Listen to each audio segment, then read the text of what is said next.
이 사도행전 6장 7절의 이 내용은 예루살렘의 초대교회가 급성장하여 봉사, 사역, 전단자들이 필요하여서 7집사가 선출되었습니다. 그중 가장 두드러지는 인물은 스데반인데, 오늘 하나님의 말씀 사도행전 6장 1절에서 7절 말씀을 근거로 해서 원망은 백해무익이라는 제목으로 함께 은혜를 나누겠습니다. 백해무익, 백날 말해도 백날 강조해도 또 얘기해도 아무 유익이 없다는 거예요. 원망은. 근데 우리 사람들의 이 DNA는 원망이 깔려 있어요.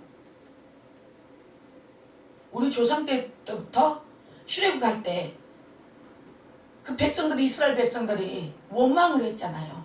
왜 예전에 편했던, 안락했던 그 삶들을 추구하고 또 그리워하고 옛것을 버리지 못하다 보니까, 옛것을 놓치지 못하고 있다 보니까, 내려놓지 못하고 있다 보니까 당연히 지금 내 삶의 현재 하나님의 뜻하신 선하신 계획이 분명히 있음에도 불구하고 그 하나님의 의도를, 하나님의 계획하심을 알아차리지 못하고 분명히 하나님의 계획하심에는, 하나님의 말씀은 고난이 유익이라고 했고, 반드시 이 고난은 고난이 아니라고, 내가 지금 삶의 현재에 처해 있는 모든 사건과 사고가 하나님의 본심은 우리를 힘들게, 우리를 아프게 하는 것이 본심이 아니라고 했어요. 근데 하나님의 말씀을 우리가 묻지 못하고 원망하고 불평하고 그런 일들이 누구 외에 할 것 없이 비일비재하게 드러나고 일어나고 있습니다. 오늘 이 사도행전 6장을 보니까 그때의 1절 보니까 그때의 제자가 더 많아졌는데, 헬라파 유대인들이 자기 가부들이 매일의 구제에 빠짐으로 히브리파 사람을 원망하니, 그때 사도행전 5장 42절을 보면은 그들이 날마다 성전에 있던지 집에 있던지 예수는 그리스도라 가르치고 전도하기를 그치지 아니하니까 당연히 부흥되죠. 여기 보십시오. 부흥돼도 문제가 있는 거예요.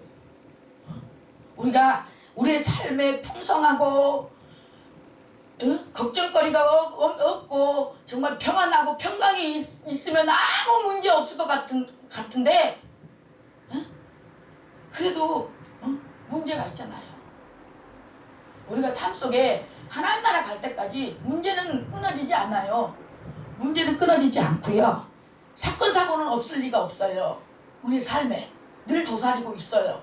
근데 그 문제보다 높으신 하나님을 바라보고 문제를 어떻게 대하는 태도가 중요한 거예요. 여기에 보니까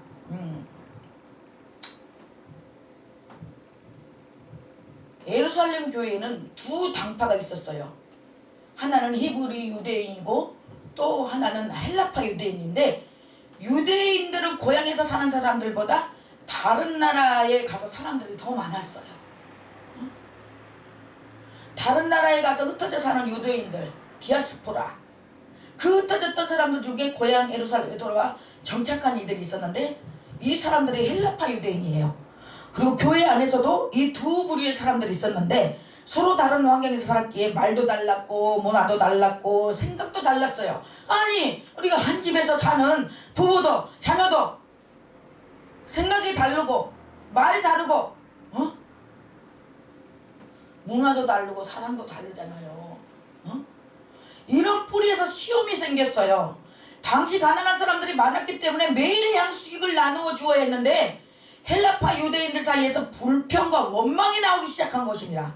실제로 그랬는지 오해했는지 모르지만 고향에 살던 히브리파 가부에게는 배급이 잘 되는데, 외국에서 온 헬라파 사람들에게는 배급이 잘 되지 않는 거예요. 차별 대우를 하는 거예요. 만약 우리에게 나에게 이런 일이 생겼다면 나는 어떻게 하겠습니까? 원망이 무서운 시험임을 알아야 바로 대처하게 됩니다. 불평과 원망 늘 있는 일이잖아요. 하루에도 원망 안 한 사람 있습니까? 원망해요. 불평해요. 그렇게 생각하면 큰일 납니다. 다 원망해. 다 불평해. 그렇게 아이러니하게 생각하면 안 된다는 거예요. 원망이 핍박보다 더 무서운 시험이에요. 사도행전에서 핍박 못지않게 심각하게 다룬 주제입니다. 원망은요, 원망을 낳아요. 원망 소리를 들을 때 구제하던 사도들이나 제사를 바친 교인들은 어떤 생각을 했을까요? 생각을 해보십시오. 내가 도와준 사람이 도와준 거를 은혜를 잊어버리고 조금 하나 잘못한 거 그거 갖고 원망하고 불평하고 투덜대네? 그럼 기분이 좋겠어요? 좋겠어요? 기분이 당연히 나쁘죠. 속이 상하죠. 식은 실컷 도와주고 욕은 욕대로 먹고 우리는 땅도 팔아 바쳤는데 이렇게 해서 도와줬는데 불평을 해? 작으면 작은 대로 받고 받으면 많으면 많고 많은 대로 이렇게 살면 되지. 내가 안 주면 어떡할 거야? 오늘부터 안 도와줄 거야. 이것이 보통 사람들의 반응이에요. 남의 이야기일 경우는 공평하게 나누어 주면 되지요. 제3자 입장에서는 뭐가 어렵냐고, 그냥 공평하게 나누어 주면 되잖아요. 이렇게 말할 수 있지만 자기 문제로 들어오면은 그게 막상 자기 문제면요, 원망 듣는 일처럼 우리가 감당하기 쉽지 않은 일이 없습니다.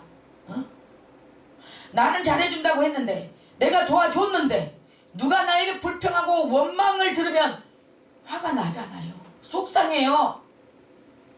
시험이 생길 때 가장 먼저 떠오르는 방법이 그만두는 거예요. 집사 안 해. 나 회장 안 해. 나 이 직분 감당 안 해. 나 여기 떠나면 그만이야. 부부관계도 문제가 싸우고 다투고 하면 뭐예요? 아유, 그냥 갈라쓰면 되지. 성도 간에 문제가 생기면 어때요? 이 교회 아니면 다닐 데 없어? 그리고 교회를 떠나잖아요. 오늘 이 시간 우리 자신을 돌아봐야 돼요. 혹 원망 때문에 하나님께 맡기신 일 중단한 적은 없는지, 부모와 자녀관계, 부부관계, 교우관계를 단절한 채 살지를 않습니까? 떠나면 되지 뭐. 그러고 갈랐으면 되지. 안 보고 안 만나면 되지. 그게 아니라는 거예요.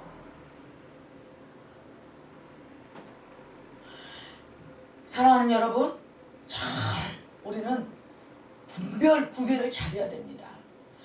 그만두는 거, 갈라서고 떠나고 하는 것이 가장 쉬운 것 같아요.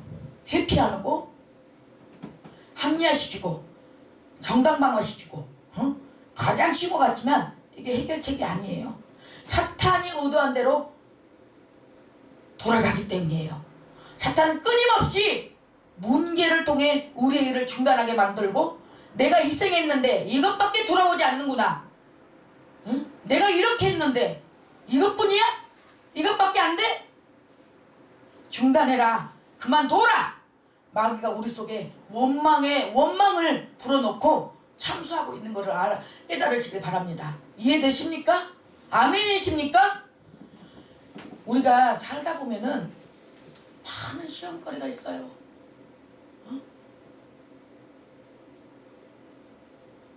북극에 고슴도치 2마리가 있었대요.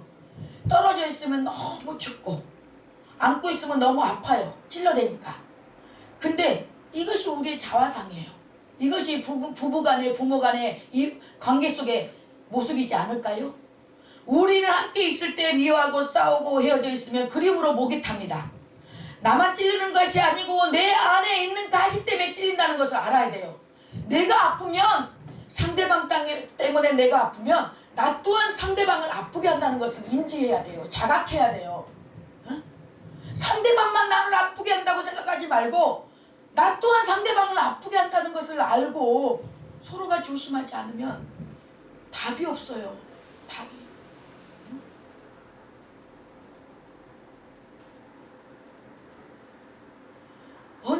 가시만 갖고 살 것입니까?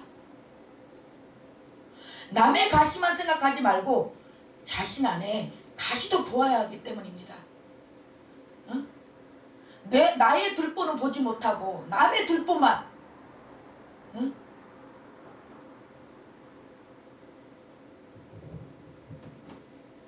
휘저대고, 응?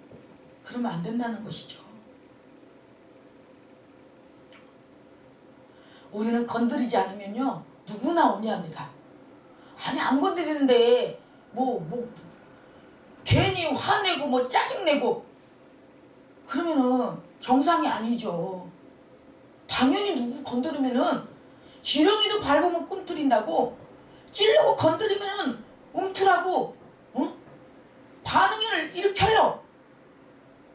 잘 대접해주면 누구나 상냥합니다. 그것은 참된 온유가 아닙니다. 참된 온유는 어떤 상황에서도 나타나야 참 온유예요. 온유. 여러분 교회가 가정이나 사회에서 정말 경계해야 될 것들이 뭔 줄 아십니까? 원망입니다. 원망. 원망은 망하는 죄이기 때문입니다. 출애굽했던 이스라엘 백성들은 원망하고 망했습니다. 이스라엘 백성들은 끊임없이 모세를 원망했어요. 그때 하나님께서 민수기 14장 28절에 그들에게 이르기를 여호와의 말씀이 나의 삶을 가리켜 맹세하노라. 너희 말이 내 귀에 들린 대로 내가 너희에게 행하리니 너희 말이 내 귀에 들린 대로 내가 너희에게 행하리니 라고 했습니다. 우리의 말한 대로 내 귀에 들린 대로 내가 너희에게 행한다고 했어요. 우리는 원망 소리, 불평의 소리, 공포를 조성하는 소리 우리는 그만해야 돼요. 아니 하지 말아야 돼요.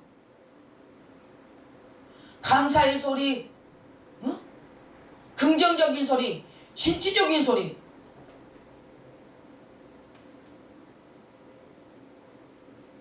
남을 용기를 북돋아 주고 살리는 소리를 해야지. 몇 년 전이나 똑같은 레파토리로 똑같은 말을 하고 한다면 그 사람의 말을 신빙성이 있겠어요? 말이? 신뢰감이 가겠습니까?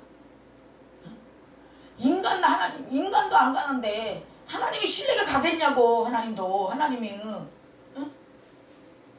여러분 원망하는 말이 나오는 것이 무서운 것입니다. 혹시 누가 원망하면 그냥 끌어안고 우십시오. 응? 원망하면 죽는다. 그러면 죽습니다. 우리 해야 돼요. 같이 원망하고 같이 동조하고 같이 맞장구 치면 안 된다는 거예요. 누군가가 중재해야 되잖아요. 가말리엘의 중재처럼 우린 중재해야 돼요. 누가 부정적인 소리하고 남을 비하하는 소리하고 하면은 우린 그걸 끊어내야 돼. 똑같이 그러는 게 아니라 우린 조금만 불편하면 원망이 나와요. 조금만 힘들면 원망이 나와요. 너무 쉽게 원망이 나오고, 응?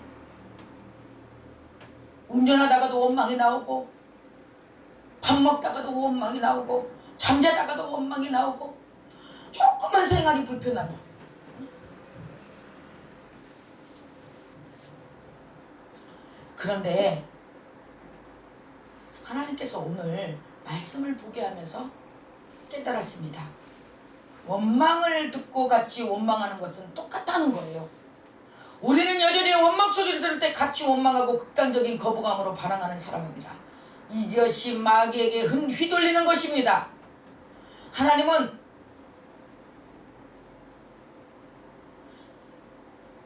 진짜 중요한 것은 십자가 복음 안에 서 있는 그 마음 중심이 하나님이 원하시는 것입니다. 십자가 복음 안에서 그 마음의 중심이 하나님의 원하는 거예요.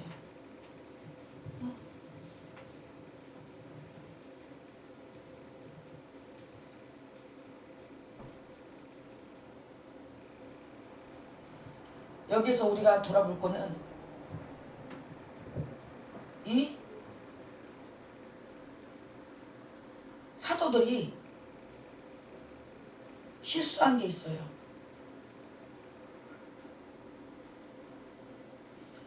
2절에 12사도가 모든 제자를 불러 이르되 우리가 하나님의 말씀을 제쳐놓고 절대를 일삼는 것이 마땅하지 아니하니. 사도가 모든 제자를 불러 이르되 우리가 하나님의 말씀을 제쳐놓고, 우리는 어떤 사역이든 간에 무슨 일이든 간에 말씀이 우선이어야 돼요. 말씀을 제쳐놓고 우리의 생각, 우리의 방법, 우리의 그리고 막 잘 먹이고 막 접대하는 것이, 일삼는 것이 마땅하지 아니하니, 그게 아니라는 거예요. 순서가 그게 아니라는 거예요. 말씀이 우선이라는 거예요. 형제들아, 너희 가운데서 성령과 지혜가 충만하여 칭찬받는 사람 7을 택하라. 우리가 이 일을 그들에게 맡기고, 우선 우리는 성령과 지혜가 충만한 사람, 칭찬받는 사람, 우리는 그런 사람을 택해야 돼요. 성령과 지혜가 있어야 돼요. 하나님의 일이든 세상 일이든 우리는 지혜가 필요합니다. 우리는 그 지혜를 받으려면 성령을 받아야 돼요. 기도하면 이 성령님이 가르쳐 준다니까요. 근데 기도하지 않고요, 인간의 방법으로, 인간의 생각으로 해봐요. 백날 해봐요. 안 돼. 빨리 자각해요. 빨리 깨달아요. 에? 그래서 자기만 힘들면 되는데 옆에 사람까지 힘들어. 주위까지 힘들게 한다고요, 그게. 그래서 우리 목회자들은, 우리 지도자들은, 또 성도들은 성령과 지혜가 충만해야 돼요. 그래서 남들에게, 주위에게도 칭찬을 받아야 돼요. 칭찬. 응?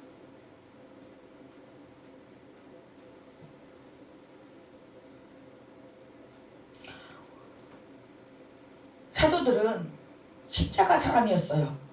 시험 중에 오히려 자신들의 실수를 깨달을 수 있었는데, 내가 열심히 잘 섬겼는데, 나는 마음으로 도와준다고 했는데 불평이 나오고 운명이 나오면 그 사람의 잘못이 더 크게 보이지 내 잘못이 눈에 안 들어옵니다. 그런데 사도들은 정말 십자가에 죽은 사람들이었습니다. 예수로 사는 사람들이었기 때문에, 그렇구나, 이것이 무슨 문제 때문에 생긴 것이구나 하고 하는 것이, 그것을 깨달았어요. 우리는 깨닫는 것이 존귀하다고 그랬어요. 깨닫는 것이 은혜인 줄로 믿습니다. 짐승은 깨닫지 못해요. 짐승은 깨닫지 못해요. 생각이 없어요. 그냥 먹고 자고 싸고. 응? 성령과 지혜가 없다는 것은 기도가 없다는 거예요. 기도가 줄어든 거예요. 예루살렘 교회에 사람들이 몰려왔는데 가난한 사람들이 많았기에 구제할 일들이 많았어요. 교회 같으면 부흥된 것인데 일이 많다 보니 기도가 우선순위에 슬쩍 빠졌네. 결국 시험이 생긴 것입니다. 그래서 우리는 첫 번째로 말씀 위주로 가야 되고, 두 번째 기도해야 돼요. 우리가 아무리 바빠도요, 기도를 쉬면 안 된다는 거예요. 제가 저번에 그 한 가지, 그 강사 목사님, 어느 목사님, 내가 은혜를 받고 온 게, 그분은 너무 어렸을 때 삶이 너무 힘들었기 때문에 자기는 목사 거기까지 생각도 못하고, 그래도 그 할머니와 어머니의 기도로 자기가 여기까지 왔다는 거예요. 근데 그 목사님의 형제들을 보면은 정말 기가 막힌 그 간증으로 들을 수가 있었어요. 그 형들의, 하나님께서 형들에게 역사하는 하나님의 그 하나님을 들을 수가 있었는데, 그분은 기도를 진짜로 12시부터 밤부터 시작해서 새벽 4시까지 우리는 기도하다가 처음에는 와라 시아라바 카바바 시아라바 카바리 시아라바라바라 하다가 나중에는 알라 시아라바 카바 시아라 주여 주여 그런다는데 그분은 처음부터 끝까지 동일하게 기도를 한다는 거예요.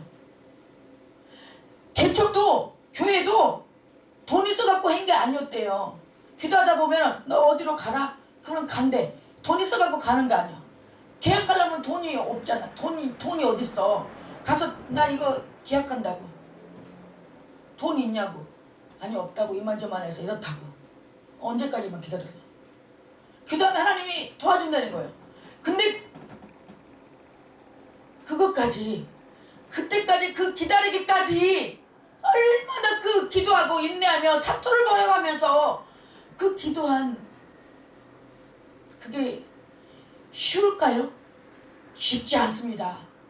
과연 이루어질까? 근데 정확하게 하나님은 그거를 시간까지 맞춰갖고 그 돈을 딱 해서 준비해서 계약금을 치르게 보증금을 치르게 하더라는 거예요. 우리는 될까 말까 의심하다가 안돼 내 방법으로 그래 내가 가서 뭐라도 해야지 앉아갖고만 있나? 그렇게 하잖아요. 근데 분명히 하나님께서 그 응답을 주면은 정확하게 그때까지 사투를 벌여가면서 기도한다는 거예요. 사투를 벌여가면서. 저는 그게 너무 정말 도전이 됐어요.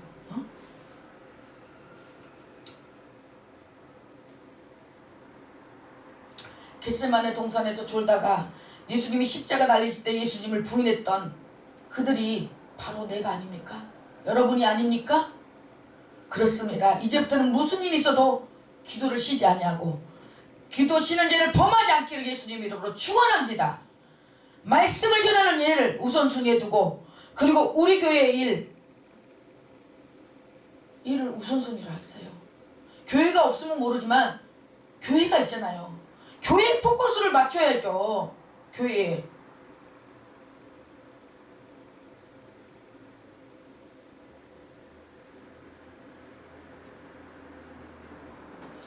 교회 일도 다 헌신이고 수고롭지만 내가 어떤 일을 맡았는데 다른 사람에게 넘겨주러 가면 그거 섭섭해요.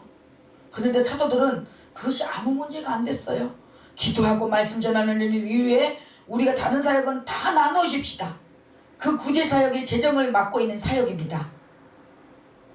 사랑하는 여러분, 정말 이렇게 할 수 있습니까?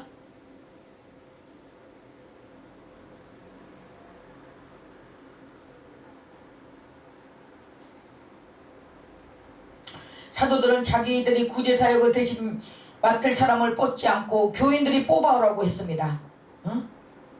여러분이 의논해서 성령 충만한 사람 7사람을 뽑아오시오. 교인들이 모여서 의논하고 사람을 뽑았어요.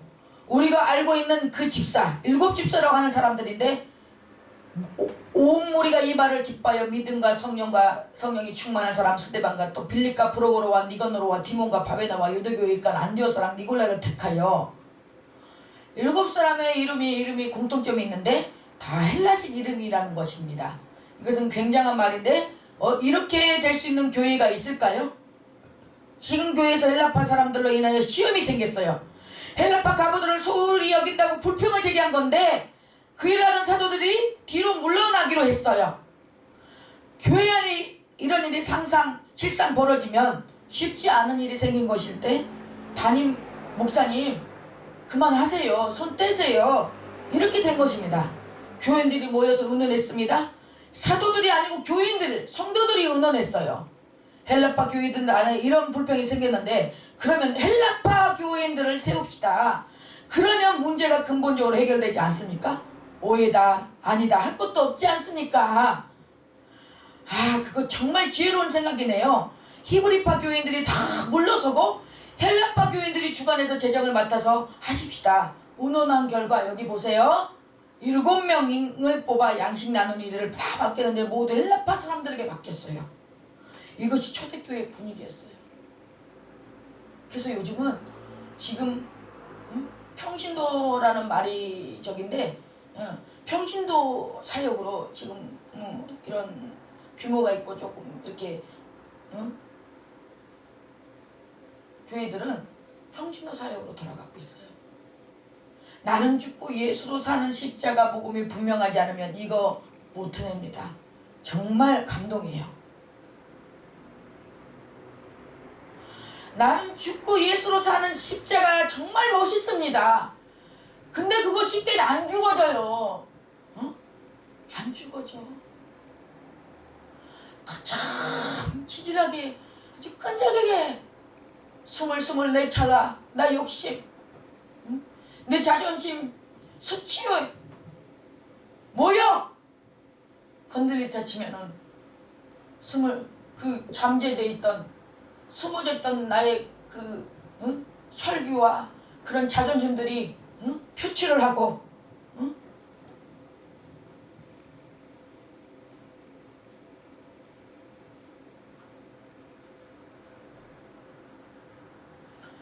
사절에 보니까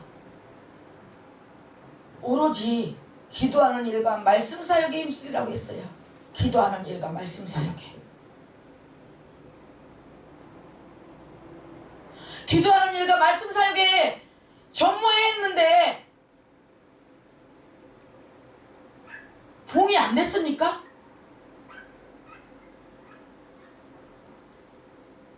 실제로 하나님의 말씀이 점점 왕성하여 예루살렘에 있는 제자의 수가 더 심히 많아져 허다한 제사장의 무리도 이 도에 복종했다고 했어요. 사도들이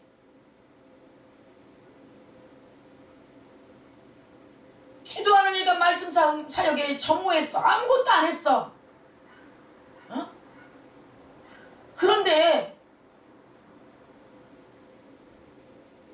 교회가 망했냐고요. 교회가 쪼그라들었냐고요. 말씀을 믿으세요. 말씀 붙잡으세요. 말씀을. 우리들이 하는 거는요 요만큼이에요.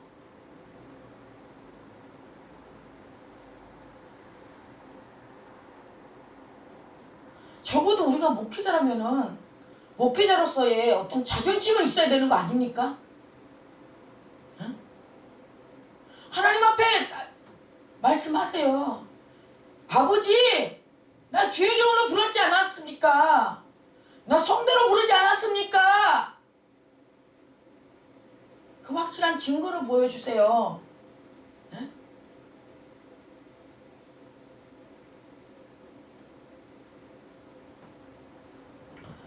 많은 제사장들도 예수 믿었다면 단순히 전도해서 되겠습니까? 단순히 전도해서 되었겠냐고요. 그들이 얼마나 감동받았으면 예루살렘에 있는 제자의 수가 더 심히 많아지고 제사장의 무리도 이 도에 복종했다고 했어요.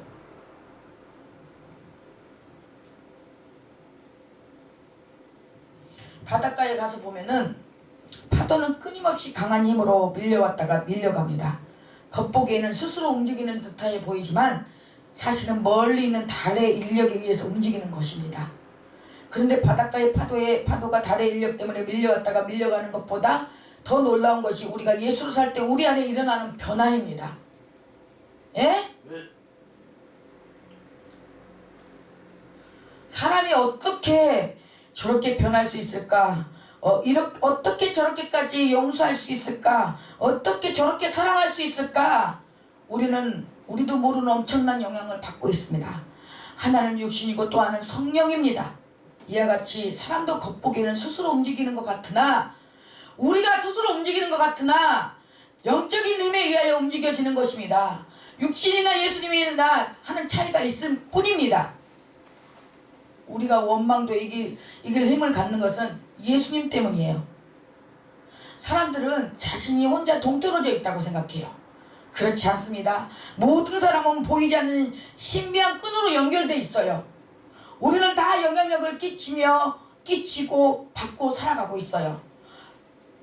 바다에 가보면 우리 시골도 내 고향도 바다지만 섬이지만 그 섬은 떨어져 있는 것처럼 보이지만 깊은 속으로 내려가면 서로 하나의 대륙으로 이어져 있어요. 마찬가지로 사람도 표면에서 보면 보면 서로 떨어져 있는 듯이 보이지만 같은 내면에서 서로 연결되어 있어요. 사람들이 서로 미워하고 원망하는 이유는 자신이 다른 사람과 연결되어 있음을 보지 못하고 있기 때문이에요. 멀리 볼 거 없잖아요. 우리 다 목회자 사이에 보면은 다 연결되어 있잖아요. 여기 가면 이분 볼 수 있고 저기 가면 저분 볼 수 있고.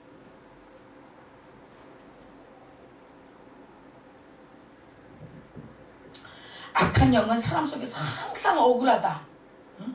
힘들다, 외침이다. 어떤 사람이 억울해하고 음통해할 때 그런 어둠의 세계와 연결되어 있어요. 내가 원망하고 불평한다는 것은 어둠의 세계와 연결되어 있다는 거라고요. 근데 어떤 사람은 감사해하고 또 감사할 때 그는 주님이 다스리고 있는 거예요. 어?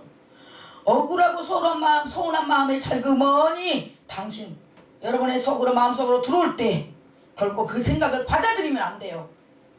그것은 당신의 생각이 아니라 악한 영이 당신을 소유하려는 술수에 불과합니다. 그들은 당신이 억울한 이유를 용서 못할 이유를 계속 분노하고 한을 품을 이유를 설명하겠지만 그들의 이야기를 듣지 말아야 돼요. 사단의 계계에 넘어가면 안 돼요.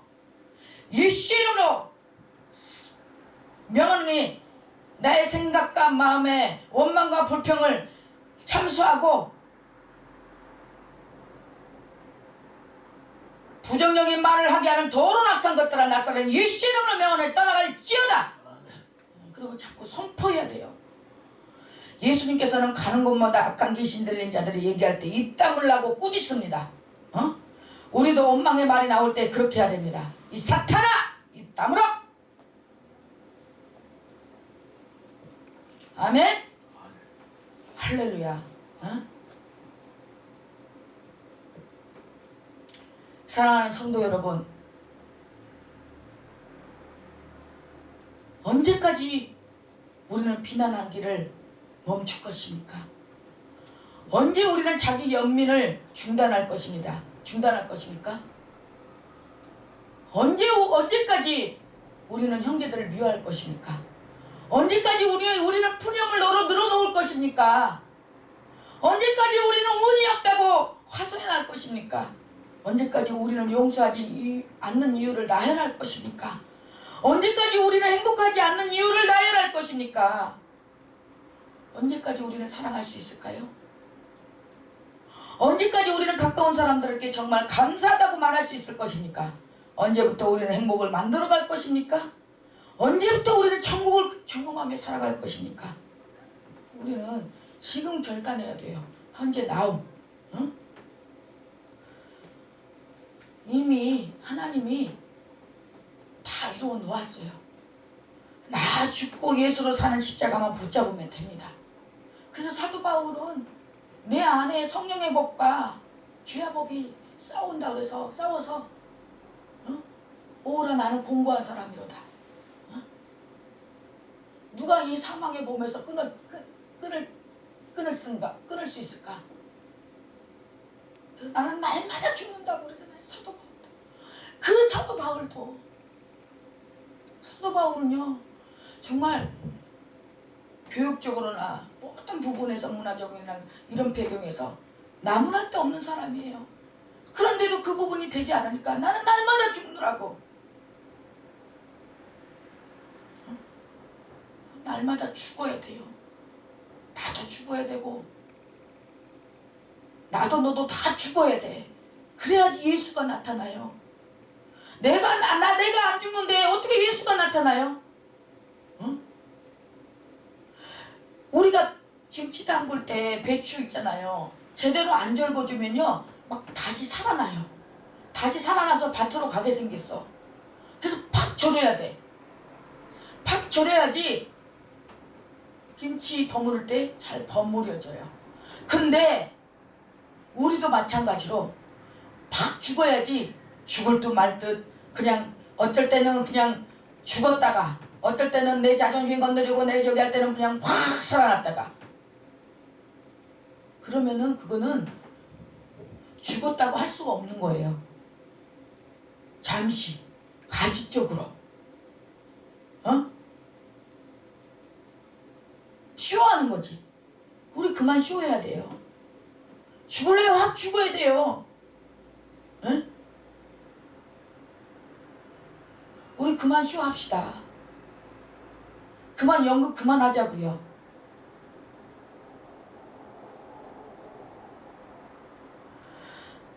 은혜가 충만한 자매가 있었는데 그 자매는 간증에 은혜가 있고 찬양에 재능이 있는 자매였어요. 그녀는 많은 예배에 찬양을 했고 그러나 그녀는 몹시 가난했기에 돈을 벌기 위하여 간병인 일을 했어요.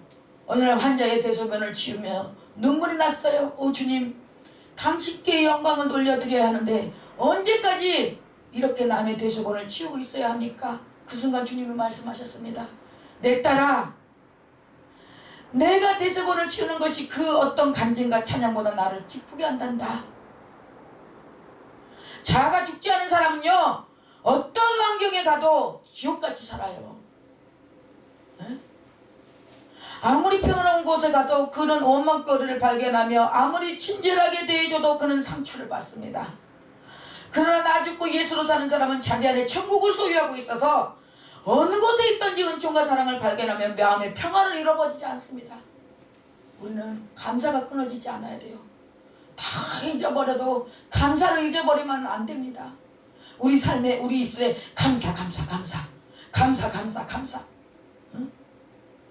초대교회 사도행전을 보면 성령의 역사라는 관점에서 뜨겁지만 마귀의 시험이라는 관점에서 계속되는 시험의 연속이었어요.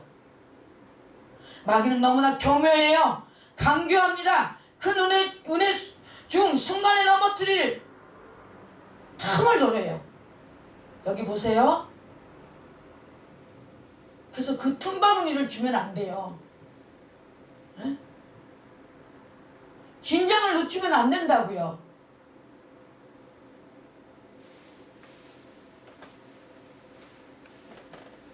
재산도 팔아 바치는 헌금을 통하여 역사하고 어려운 과거를 구제하는 일을 통하여 역사하는 것을 보십시오. 그 나쁜 일입니까? 재산을 팔아서 헌금을 통해서 어려운 이웃들을 도왔어요. 또 어려운 과거를 구제하는 일을 통하여 역사하는 것을 통하여 이 사단이 역사하는 걸 보십시오. 그래서 이 사단은 나쁜 일에는 말할 것도 없고 이 좋은 일에도 분명히 사단은 역사한다고요. 그런 것들을 우리가 감지하고 거기에 놀아나지 말아야지. 똑같이 그냥 놀아나면 되겠냐고요. 그 사단이 뭐라고 해야겠어요? 옳다구나, 잘 넘어왔네. 박수쳐요. 지들끼리 얼마나 좋아하겠어. 아주 파티를 할 거야. 저거 내가 어떻게 아주 내가 타겟을 잡았는데. 그러면 그렇지. 네가 안 넘어오고 배겨?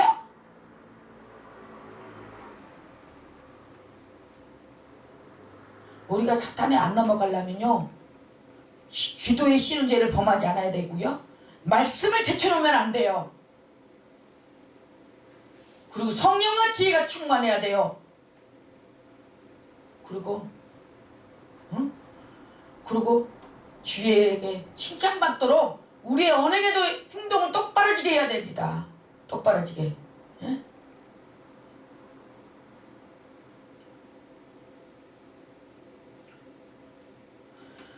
보니까 6절에 사도들 앞에 세우니 사도들이 기도하고 그들에게 안수합니다. 여기 보십시오. 하나님의 일꾼을 세울 때는 먼저 기도한 다음에 성령과 지혜가 충만한 사람, 그리고 두 번째로 칭찬받는 사람, 그리고 먼저 사도들 앞에 세워야 돼요. 세우고 기도하고 그리고 그들에게 안수해야 됩니다. 그들과 안수해 줘야 돼요. 이 부록으로는 초대교회의 전승에 의하면 베드로가 니고메디아의 감독으로 임명한 자이며 신약 외경인 요한행전의 저자라고도 합니다.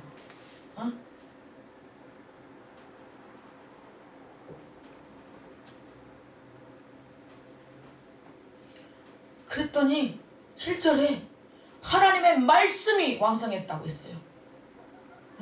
숫자가 왕성한 게 아니고 하나님의 말씀이, 여기도 먼저 하나님의 말씀이 점점 왕성하여 예루살렘에 있는 제자의 수가 더 심히 많아지고 허다한 제사장의 무리도 이 도에 복종하니라. 말씀에 복종하니라. 이 도가 이적, 원문을 보면 이적이에요.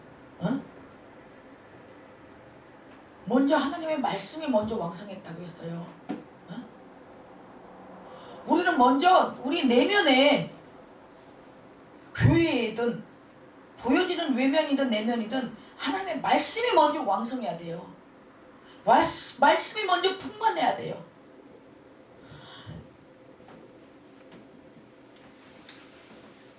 주야로 기도해야 되고,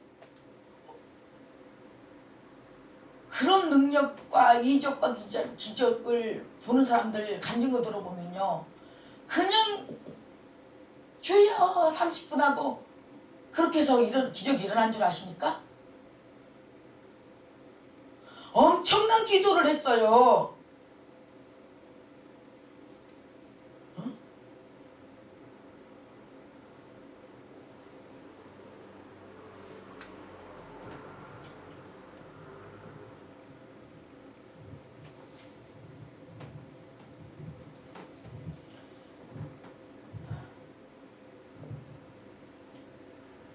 사단이 역사한다고 해서요, 그렇다고 쫄 필요도 없고요, 겁낼 필요 없습니다.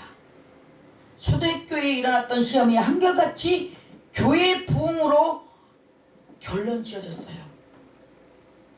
자, 보십시오. 결론은 우리 시험 당할 때 시험으로 끝난다는 거 아니에요. 시험으로 끝난다는 거 아니라는 것을 인지하십시오. 시험은 리코로 부흥이에요. 나에게 시험이 온다? 시험에 왔다? 시험에 빠졌다? 그 시험에서 시험으로 끝나지 말고 시험을 이기고 일어나십시오. 반드시 시험은 부흥으로 옵니다.